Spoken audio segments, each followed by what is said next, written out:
Chers amis, bonjour. Je viens vous souhaiter la bienvenue à notre magazine De quoi souffre mon pays, le Congo démocratique, quel remède. Dans ce numéro d'aujourd'hui, nous allons vous parler des conditions de travail, notamment les, les problèmes de salaire. Depuis un temps, nous cherchons à savoir de quoi souffre notre pays. Pourquoi sommes-nous arrivés là? Alors que le Congo était jadis un pays à économie viable, un pays dont le franc congolais valait 2 dollars. Comment sommes-nous arrivés là? Et comment faire pour élever notre nation? Nous avons vu que la première maladie dont souffre notre pays, ce sont les antivaleurs. Nous n'avons pas encore vidé tous les antivaleurs parce que si nous voulons évoluer, nous allons tout le temps revenir. Et deuxième maladie, nous avons vu l'absence de vision. Et aujourd'hui, nous allons parler des salaires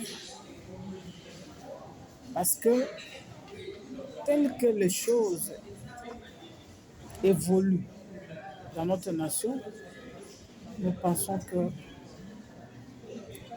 les salaires de misère octroyés aux Congolais est un antivaleur, est un manque de vision de la part des autorités. Antivaleur parce qu'il s'agit là bien de l'exploitation de l'homme par l'homme. Vous donnez à quelqu'un un salaire qui ne lui permet pas de faire face à ses responsabilités. Vous donnez à votre population les salaires qui ne lui permettent même pas de payer son loyer. Ça, c'est manquer de vision. Un gouvernement, un responsable, un entrepreneur qui veut aller de l'avant doit bien traiter ses collaborateurs, ses travailleurs. Parce que l'homme, c'est l'élément capital dans le développement d'un pays, dans l'avancement d'une entreprise, dans l'avancement d'une famille, ainsi de suite. Payer mal une personne, c'est vraiment de l'antivaleur. Et nous dénonçons cela, nous condamnons. Notre pays, depuis 60 jusqu'à aujourd'hui, n'a pas mis une politique salariale digne de ce nom. Et je pense que c'est parmi les éléments majeurs qui a introduit beaucoup de pratiques indignes que nous appelons aujourd'hui antivaleurs au sein de notre société. Les phénomènes coloniaux, les phénomènes de corruption, les phénomènes de tricherie, les vols au travail, les détournements. Toutes ces choses proviennent du fait que dans notre pays, on ne sait pas rémunérer les gens.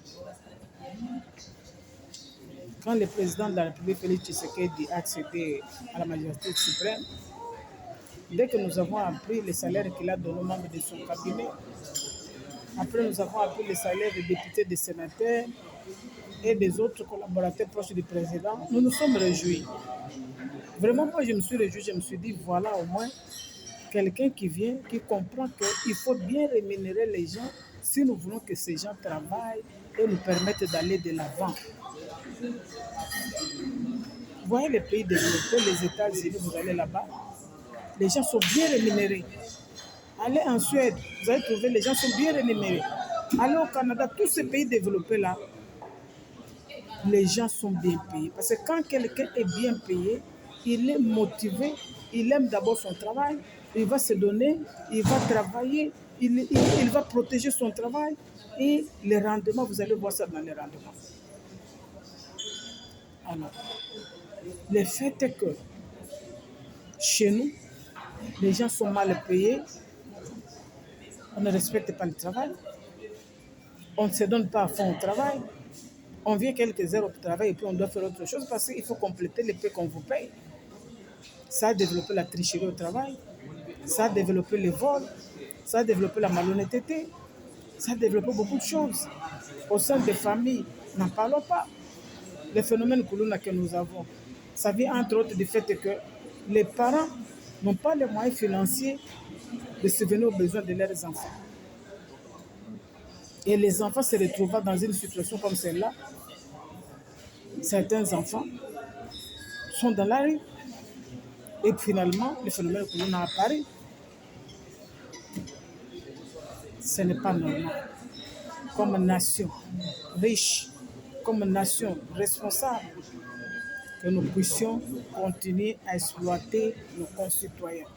Moi, je parle de l'exploitation de l'homme congolais. Combien de fois nos concitoyens qui travaillent chez les Indo-Pakistanais sont dans la rue? Personne ne vient leur secours. Ils sont exploités, totalement exploités par les Indo-Pakistanais. Combien de fois les fonctionnaires ne sont-ils pas en grève? Parce qu'ils sont exploités par l'État congolais. Les médecins, les enseignants, les professeurs d'université, ils sont tout le temps en train de revendiquer de bonnes conditions de travail en commençant par les salaires. Un médecin qui a fait 12 ans, école primaire et secondaire, université 7 ans, ça dit 19 ans. Il termine, il a à peine $500 en francs congolais. Ce qui fait toutes les dévaluations là, du franc congolais influent sur son traitement. Après avoir fait 19 ans à l'université. Et ça contribue à quoi? Les médecins ont trouvé un moyen digne de se débrouiller pour faire face. Ils ont recouru à créer des cliniques privées. Et ils sont là en plein temps dans les cliniques privées. Ils se donnent parce que c'est le moyen digne et légal qui leur permet de compléter les salaires de misère qu'ils obtiennent. Et ça a affecté leur rendement au niveau des hôpitaux de l'État. Jadis, nos hôpitaux qui étaient très viables et les gens venaient de partout pour venir se faire soigner, la qualité du travail a diminué parce que le médecin doit se débrouiller, être à l'hôpital public et aller en même temps, le même jour, à sa polyclinique en vue de compléter les salaires de misère qu'on lui donne. Ça a affecté les rendements. Et tous nos hôpitaux publics, finalement, ont baissé de qualité. Le traitement a baissé. Nous condamnons ça. Les fonctionnaires de l'État. C'est la même chose. Quand vous allez voir combien on paye un fonctionnaire de l'État, c'est vraiment ce qu'on appelle l'exploitation de l'homme par l'homme. L'État congolais exploite ses citoyens en leur donnant un salaire de misère. Et nous venons dénoncer cela ici parce que nous cherchons de quoi souffre notre pays. Nous souffrons de l'exploitation de l'homme par l'homme, l'exploitation de l'État congolais, du gouvernement de ses citoyens. Nous avons les professeurs d'université. Après autant d'années de doctorat, tout ce qu'ils ont fait là de recherche, ils doivent chaque année être en grève pour faire entendre leur voix. Ce n'est pas correct. Ce n'est pas correct. Si nous voulons que le pays se relève, nous voulons combattre tout ce que nous avons comme antivaleurs dans la société, nous devons d'abord commencer par payer les gens dignement, donner un salaire décent aux gens. Qu'est-ce que j'appelle salaire décent? C'est un salaire qui permet à un responsable de payer son loyer, de nourrir sa famille, de scolariser ses enfants, de soigner ses enfants, honorer ses autres engagements, notamment payer l'eau, l'électricité et économiser un peu. Tous les pays qui se sont développés ont commencé par payer décemment leurs travailleurs. Quand quelqu'un est bien payé, il protège son travail. Quand quelqu'un est bien payé, il se donne. ils travaillent avec conscience. Mais quand vous donnez un salaire de misère aux gens, donc vous n'avez pas de vision. Vous ne voulez pas le développement. Vous voulez installer les antivaleurs. Et c'est comme ça que notre société est pleine d'antivaleurs aujourd'hui dans les milieux professionnels, dans les familles, à tous les niveaux. Parce que chacun là où il se retrouve, qu'il travaille ou qu'il ne travaille pas, il doit toujours chercher comment compléter ce qu'il gagne pour subvenir aux besoins de sa famille. C'est inacceptable. On aurait une nation si riche. L'effort qu'on a fourni de donner aux institutions, aux politiciens les salaires décents, ce même effort-là doit être fourni pour donner aux Congolais, aux fonctionnaires, aux médecins, à tout le monde, ceux qui travaillent un salaire décent. Désormais, dans cette nation, on doit bannir les salaires de misère. Si nous voulons que la nation aille de l'avant, nous devons bannir les salaires de misère. Chers amis, l'enseignant de l'école primaire, c'est lui le modèle pour l'enfant. Quand un enfant est en train de grandir, l'enfant a deux modèles, ses parents et son enseignant. Il arrive à l'école et l'enseignant commence à demander à ces enfants-là, demain chaque enfant doit m'amener 500, 1000 francs, 1000 francs. Parce que j'étais le problème chez moi. Ça commence à affecter le moral de l'enfant. Et le lendemain, l'enseignant ramasse, il récolte tous les 500 000 là pour subvenir à ses besoins. Lui qui doit être le modèle pour cet enfant-là. C'est inacceptable que nous puissions chosifier nos enseignants. Nous puissions chosifier nos médecins. Nous puissions chosifier nos fonctionnaires. Nous puissions chosifier tous les Congolais en leur donnant un salaire de misère. De quoi souffre mon pays, le Congo?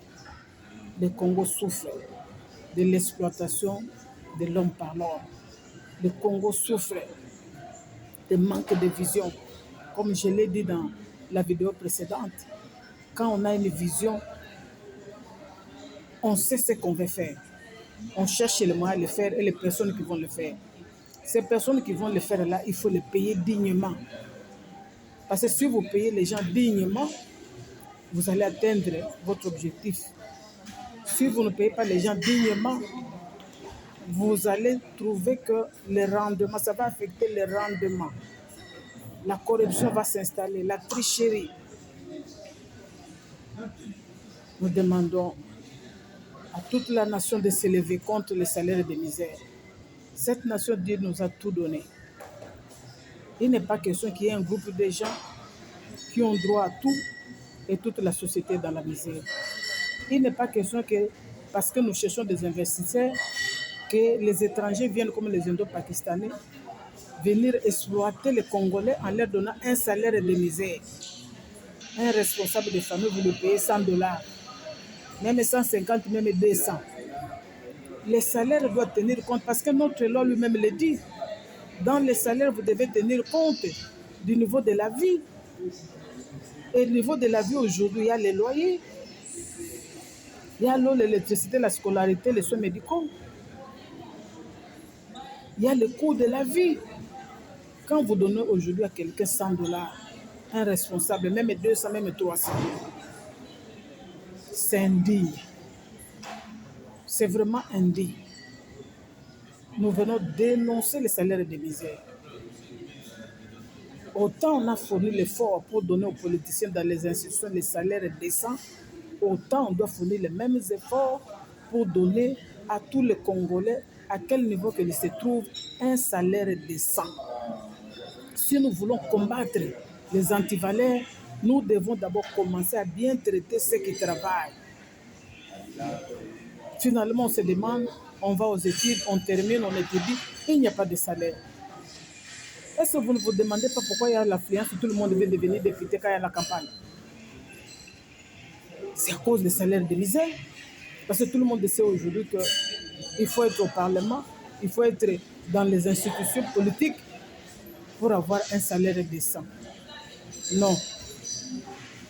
Nous disons non à cela. Tout Congolais a droit à un traitement digne. Ce traitement commence par un salaire décent. Aujourd'hui, le salaire de misère a fait que nos hôpitaux, la qualité du travail là-bas a baissé parce que les médecins doivent se débrouiller pour compléter les salaires. Aujourd'hui, la qualité de l'enseignement a baissé parce que l'enseignant là, de l'école primaire qui ne demande que $500 par mois, cet enseignant-là doit se battre pour compléter ce qu'il gagne. Ne parlons pas de professeurs d'université, ne parlons pas de fonctionnaires. Tout cela, ça a affecté et le Congo est à genoux aujourd'hui. Le Congo est affaibli aujourd'hui. C'est parce que je ne veux pas parler de l'armée et de la sécurité, comme je vous ai dit. Comme nous sommes en guerre, nous ne pouvons pas parler de faiblesse de notre armée et nos forces de sécurité en public. Mais je vous dis que les choses doivent changer. Nous interpellons les autorités ici. Parce que nous savons que le gouvernement qui conduit la politique de la nation doit commencer à montrer l'exemple. Lui-même, le gouvernement a bien payé les citoyens pour que les privés aussi puissent suivre. On doit cesser d'exploiter les Congolais. On doit cesser de chosifier les Congolais en leur donnant des salaires de misère.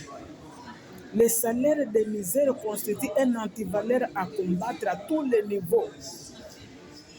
Le salaire de misère est une preuve qu'il n'y a pas de vision dans cette nation. De 60 aujourd'hui, on donne aux gens des salaires qui ne leur permettent pas de vivre. C'est parce qu'on n'a pas de vision.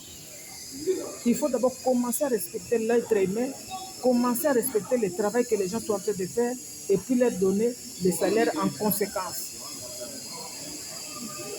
Nous allons revenir avec des exemples concrets. Mais je vous ai rappelé que le Congo était jadis un pays viable. Notre système de santé, s'il est arrivé là où il est arrivé, c'est à cause du mauvais traitement qu'on a donné aux médecins. Aujourd'hui, nous sommes en train de créer la justice,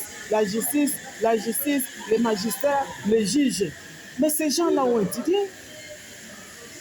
Moi, je suis convaincu que si nous donnons de bonnes conditions de travail à nos magistrats, à nos juges, c'est par là que nous devions commencer avant de commencer à chanter tel que nous chantons là-bas. Parce que les magistrats et les juges et tous ceux qui travaillent dans notre système judiciaire, je ne les défends pas. Mais je dis que ces gens-là doivent faire des gymnastiques pour subvenir à leurs besoins, ce qui est inacceptable. Les gens qui ont le pouvoir de juger les autres devaient être mis à l'abri des besoins. Mais ces magistrats-là, ces juges-là, tous les agents qui travaillent avec eux là-bas, combien est-ce qu'on leur paye? Les salaires de misère. Pourquoi les politiciens dans les institutions doivent avoir ce qu'ils ont? Est-ce que c'est eux qui produisent plus dans la nation? Je dis non. Sans la justice aujourd'hui, vous voyez la nation est arrivée où? Sans les fonctionnaires aujourd'hui, qu'est-ce qu'on allait faire? Sans les médecins, sans les infirmiers? Non. Nous devons respecter le travail de tout un chacun. Et la preuve qu'on respecte le travail de tout un chacun, c'est d'accorder aux gens un salaire décent. La nation doit apprendre à payer les gens correctement, pas seulement les politiciens. Tout le monde doit être payé correctement. Et c'est cela qui va faire que notre nation puisse aller de l'avant. Vous ne pouvez pas chercher à faire avancer la nation avec des gens qui sont mal payés, avec des gens qui ne savent pas subvenir aux besoins de leur famille. Vous voulez qu'il n'y ait plus de Koulouna, mais vous payez mal les gens pour qu'ils ne puissent pas avoir les moyens nécessaires et financiers d'encadrer leurs enfants. Finalement, nous voulons quoi? J'interpelle ici tous les leaders. J'interpelle ici les politiques congolais. J'interpelle ici les responsables des institutions. Nous devons mettre une politique salariale digne dans ce pays-ci. Que quelqu'un qui travaille puisse vivre à la sueur de son front. Pas on est au travail, on pense à comment on va compléter, comment on va trouver. Ce n'est pas dit. Chers amis, je m'arrête ici aujourd'hui. Comme je vous ai dit, le thème est sur la vision. Le thème est sur les antivaleurs. Nous allons revenir avant de continuer à trouver d'autres maladies dans notre nation. Merci, à la prochaine.